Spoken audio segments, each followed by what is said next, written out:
Guys ये देखो, ये मेरा बटर केक स्पॉन्जी स्पॉन्जी जो बना है और बहुत मजेदार बना है और गलत बना दिया। मैं डाइनिंग में हूँ ना, मैं इनको देख देख के मन करे यार खाने का। मैंने खाया भी है। वैसे ना खा लेना चाहिए। कहने की देर थी शिल्पा। वेट तो मेरा ही बढ़ेगा ना यार। नहीं और नहीं खाऊंगी भाई, हो गया बस। ठीक है, एक मुझे तो दे दे यार, मेरे को भी अच्छा लगा है। अच्छा है, बहुत टेस्टी है, आई नो। तो अब ये चाय के साथ परफेक्ट स्नैक है, ठीक है।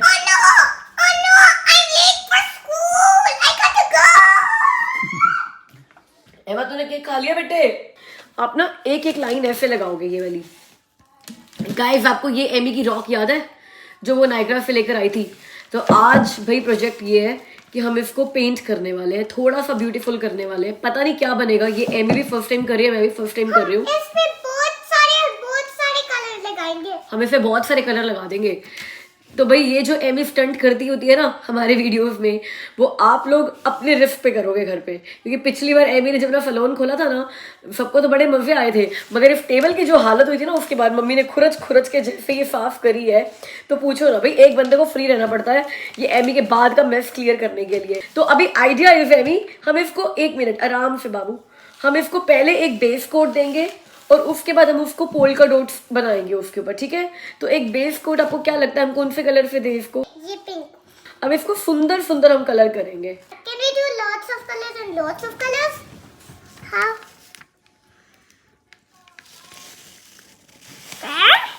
अच्छा मैं आपको बताती हूँ कैसे, पहले फिर उसके बाद आप करना, ठीक है।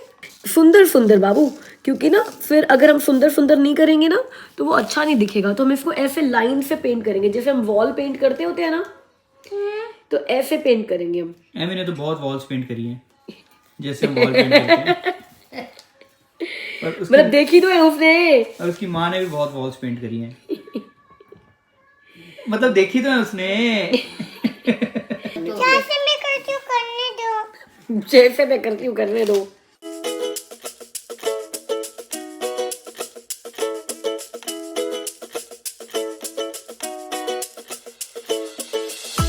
Guys, मैंने ये पिंक वाला पेंट कर लिया और मैं और कपड़े चेंज करूंगा तल ये ड्राई हो जाएगा। Meet you when it's all dried. एमा आ जा ना। आगे हूँ। Mama, don't do that. नहीं मैं कह रही हूँ ऐसे हम हॉरिजॉन्टल लाइंस लगा दे तो अलग अलग कलर की, फिर कैसा लगेगा? What do you think? तो अच्छा लगेगा। हम अब ये वाला कलर लगा देते हैं। ठीक है, पहले थोड़ा सा पिंक देखने दो, पिंक छोड़ दो थोड़ा सा, फिर उसके बाद ये वाला लगाओ, ठीक है। अब तो अच्छे से हो रहे ना। नहीं इसको अच्छे से बोलते हैं। अब मैं लगाऊंगी पिंक, सॉरी ग्रीन, ठीक है। फिर देखना अच्छे से किसको कहते हैं। हमें ये देखो, अब मेरा अच्छा है कि आपका अच्छा है? मेरा। हैं? पापा कौन और अच्छा कर रहा है?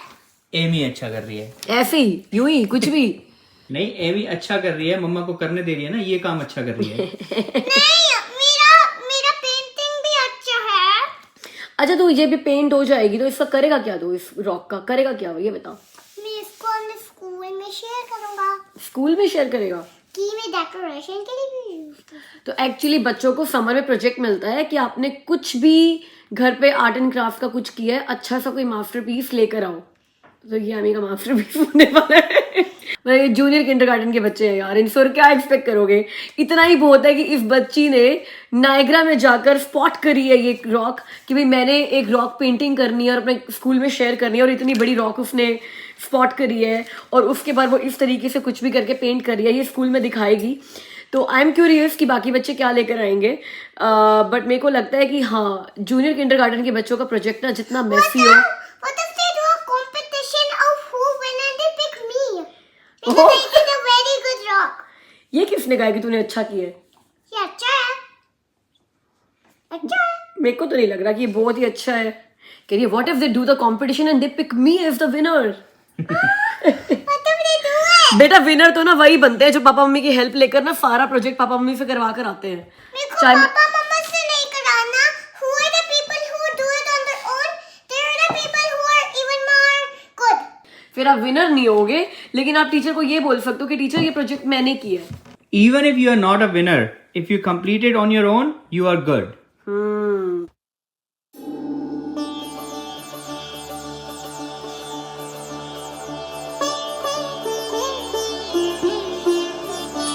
गाइस, आप लोगों ने तो जन्माष्टमी मना ली है, कल हमारी जन्माष्टमी आज है। तो जन्माष्टमी मनाने के लिए हम लोग आए हैं मंदिर में दर्शन करने के लिए। तो ब्रैम्पटन में ये मंदिर हिंदू सभा टेम्पल, घर के सबसे नियरेस्ट यही था, तो इसीलिए यहाँ पर आए हैं। देखते हैं यहाँ पर जन्माष्टमी की कितनी धूम है आज। धूम तो दिख ही रही है। भीड़ से तो पता चल ही रहा है, मतलब बहुत सारे लोग आए हुए हैं, बहुत सारे लोग, पार्किंग सारी फुल है, तो पता चल रहा है कि भाई धूम तो अच्छी खासी होने वाली है। यहाँ पे सारे इंडियन पीपल आए हैं वर्ल्ड में। वर्ल्ड में सारे इंडियन पीपल यही आए हैं।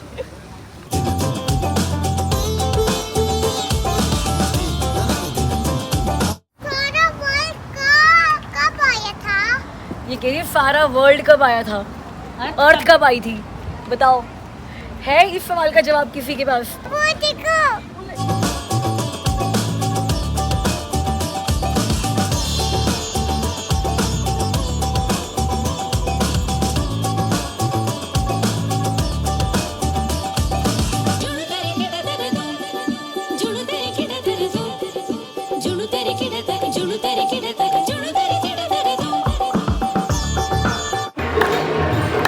लोग फोटो वोटो ले रहे हैं यहाँ पे। एमी, अब हम कान्हा जी को झूला झूलाएंगे।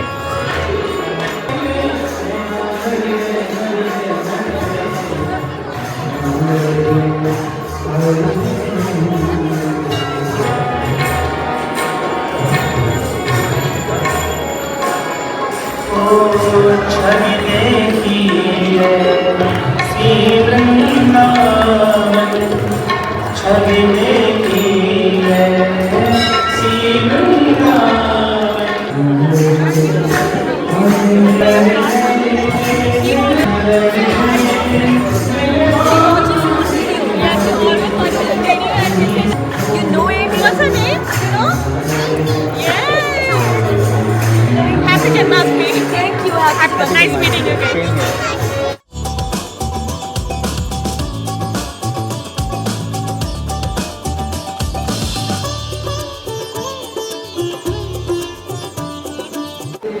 हमारे साईं बाबा, गणपति जी, बोलो जय गणपति।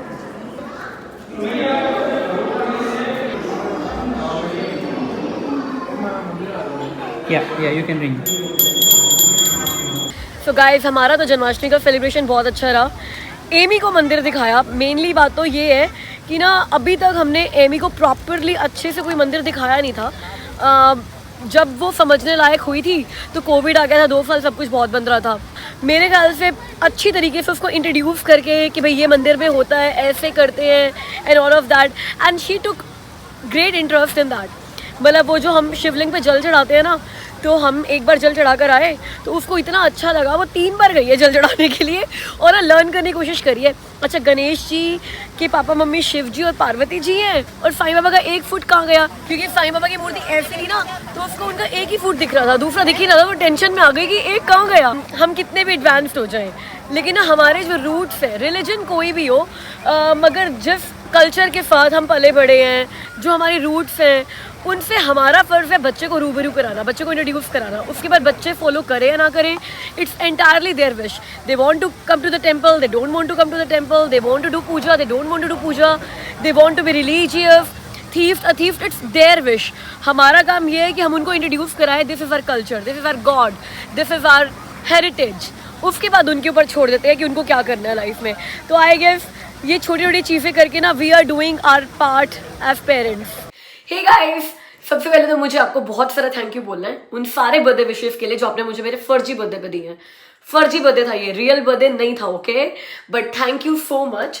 और अगर फर्जी बर्थडे पे इतने सारे बर्थडे विशेस आए हैं, तो सोचो आप सब मुझे रियल बर्थडे पे कितने विशेस देने वाले हो, भूल मत जाना। तो चलिए ठीक है, अब आज का क्वेश्चन लेते हैं।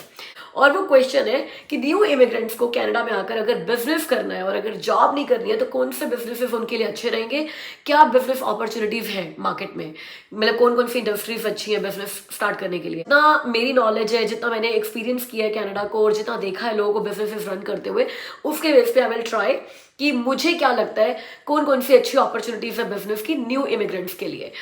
इसके अलावा इन बिजनेसेस को चूज करने का क्राइटेरिया ये है कि रिस्क कम से कम हो।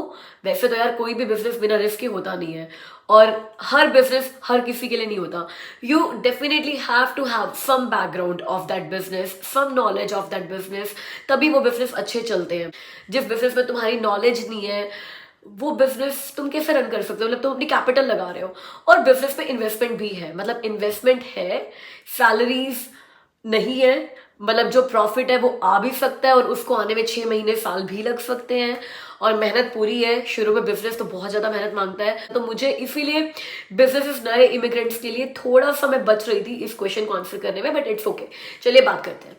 तो पहला बिजनेस जो मैं बोलूंगी ना कनाडा में, अब ये इंडस्ट्रीज जो मैं लेकर आई हूँ ये वो इंडस्ट्रीज हैं जो कनाडा में बहुत चलती है, जिनके पास अच्छे बिजनेसेस हैं और न्यू इमिग्रेंट्स थोड़ा सा रिलैक्स्ड होकर इन बिजनेसेस में हाथ डाल सकते हैं विद लेस इन्वेस्टमेंट, मतलब इनमें बहुत सारी इन्वेस्टमेंट नहीं चाहिए। तो पहला बिजनेस तो it's quite obvious, no point for guessing, no gift for guessing, definitely trucking business, जिसमें बहुत सारे न्यू इमिग्रेंट्स आते भी हैं। मतलब जितने भी न्यू इमिग्रेंट्स होते हैं और जिनको लगता है कि यार जॉब नहीं करनी है, मेरे को लगता है कि उनको पहला दिमाग में ट्रकिंग बिजनेस रहता है, बिकॉज कनाडा में ट्रकिंग बिजनेस बहुत ल्यूक्रेटिव बिजनेस है। ट्रकिंग बिजनेस जो है या ट्रकिंग इंडस्ट्री जो है वो कनाडा की इकोनॉमी की बैकबोन है और इसमें पैसा भी बहुत ज्यादा है। अब ट्रकिंग बिजनेस में आप जॉब भी कर सकते हो अगर आपको बिजनेस बाद में करना है और पहले आप इस इंडस्ट्री के बारे में, इस बिजनेस के बारे में सीखना चाहते हो। तो जैसे कि मैंने बोला कि बिजनेस की आपको थोड़ी बहुत नॉलेज होनी ही चाहिए। तो अगर आप यहाँ पर आते हो और ट्रक का लाइसेंस लेते हो तो you have the option to first do some job for some months and learn the industry, learn the business, learn the process, learn everything, and then you can buy your own truck and work as a owner operator model। और आप अपने नीचे drivers रखकर सिर्फ अपने truck लगाकर भी business कर सकते हो, मतलब एक फ्लीट कंपनी मैनेज कर सकते हो। एक पुराना ट्रक ना 80,000 से 100,000 के आसपास आ जाता है, मतलब 80,000 से 100,000 के इन्वेस्टमेंट के साथ आप अपना बिजनेस शुरू कर सकते हो। और कनाडा की सबसे अच्छी बात पता है क्या है, बिजनेस स्टार्ट करना कनाडा में बहुत ईजी है।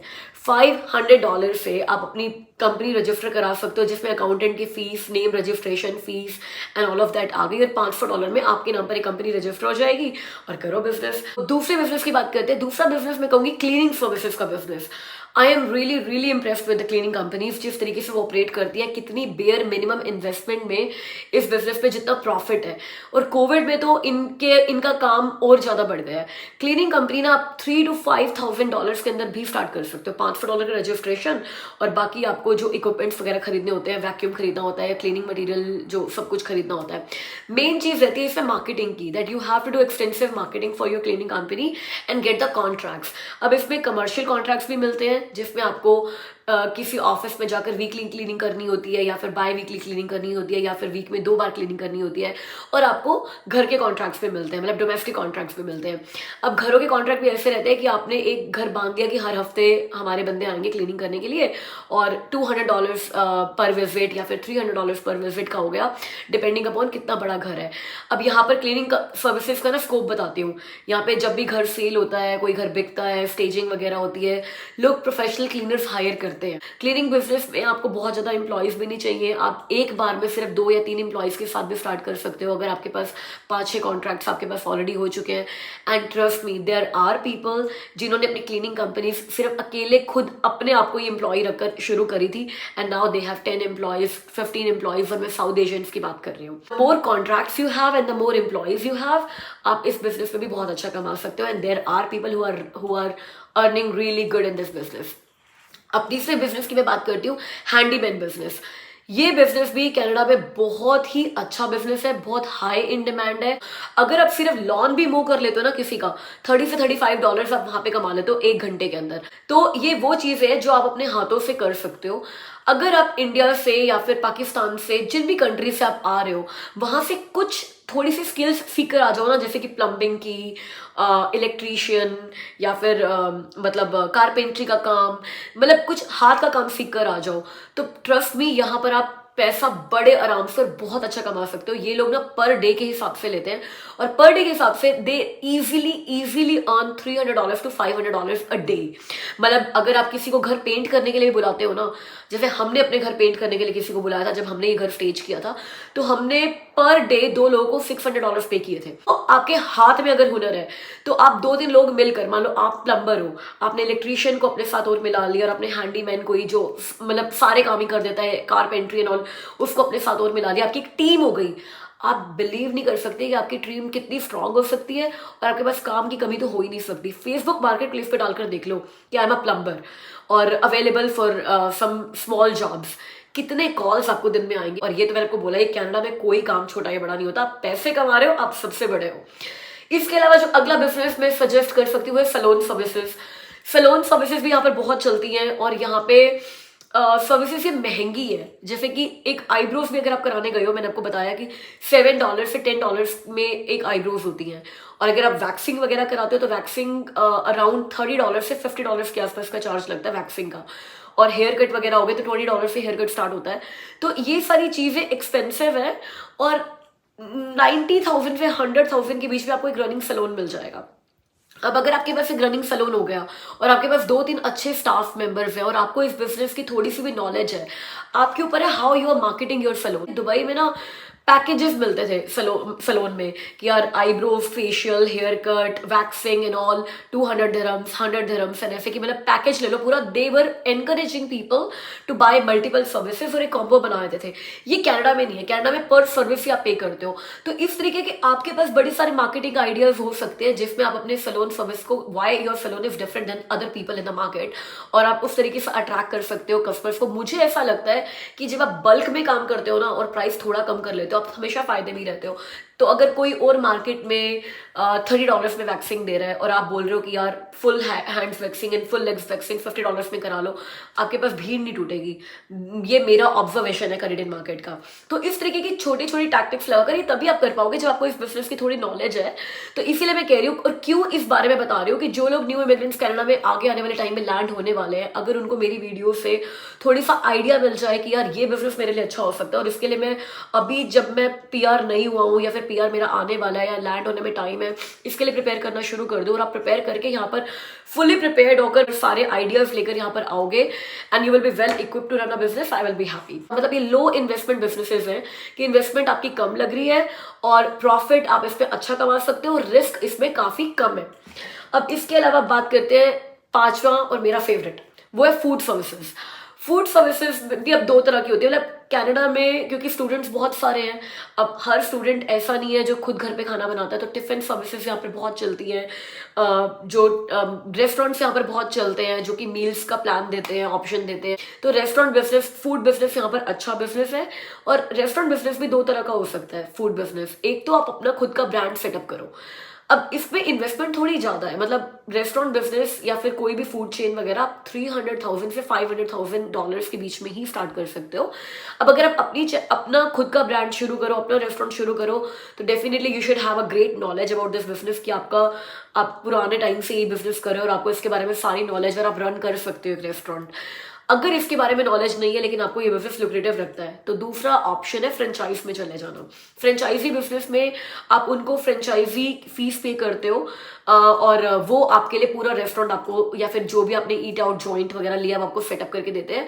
उसमें अच्छी बात ये है कि आपको मार्केटिंग का खर्चा नहीं करना पड़ता, आपको ब्रांडिंग का खर्चा नहीं करना पड़ता। अगर आप फ्रेंचाइजी लेते हो तो उनका अपना कस्टमर बेस है, उन्होंने अपना ब्रांडिंग बना रखी है, उन्होंने अपनी मार्केटिंग बना रखी है, कस्टमर उस ब्रांड को ऑलरेडी जानते हैं। दे डोंट केयर कि उसको अमित चला रहा है कि शिल्पा चला रही है। पिज्जा हट है तो वो पिज्जा हट का नाम देखकर आ रहे हैं, वो शिल्पा या अमित का नाम देखकर नहीं आ रहे हैं। तो इसमें आपको इमीडिएटली पुश मिल जाता है, इमीडिएटली आपका रेवेन्यू आने लग जाता है। और फ्रेंचाइजी बिजनेस में एक और अच्छी बात ये होती है कि आपको रनिंग फ्रेंचाइजीज बहुत सारी रीसेल पे मिल जाती हैं और ये उन लोगों के लिए भी काफी सेफ और सिक्योर है जिनके पास कोई बैकग्राउंड नहीं है फूड इंडस्ट्री का या फूड सर्विसेज का या रेस्टोरेंट्स चलाने का। बिकॉज ये फ्रेंचाइजीज आपको पूरी एक्सटेंसिव ट्रेनिंग देती हैं अपनी फ्रेंचाइजीज चलाने के लिए। आप एम्प्लॉयज रख लो और उसके बाद आप उनको मॉनिटर करते रहो और आपको उसकी नॉलेज हो जाती है। 2-3 महीने की आपको ट्रेनिंग भी वहां से मिल जाती है। तो आई होप आपको आज की वीडियो अच्छी लगी होगी। अगर इसके बाद भी आपके कुछ क्वेश्चंस हैं तो प्लीज कमेंट्स करके हमें जरूर बताइए। अगर मैं दे पाई तो मैं अगले वीडियोस में उसके आंसर दूंगी, नहीं तो फिर हमारे बहुत सारे सब्सक्राइबर्स हैं जिनको जरूर नॉलेज होगी और वो आपके आंसर पक्का देंगे। और अगर वीडियो आपने यहाँ तक देखी है तो प्लीज वीडियो को लाइक कर दीजिए, चैनल को सब्सक्राइब कर दीजिए। मुझसे मिलिए कल की वीडियो में और तब तक के लिए अपना ख्याल रखिए। बाय।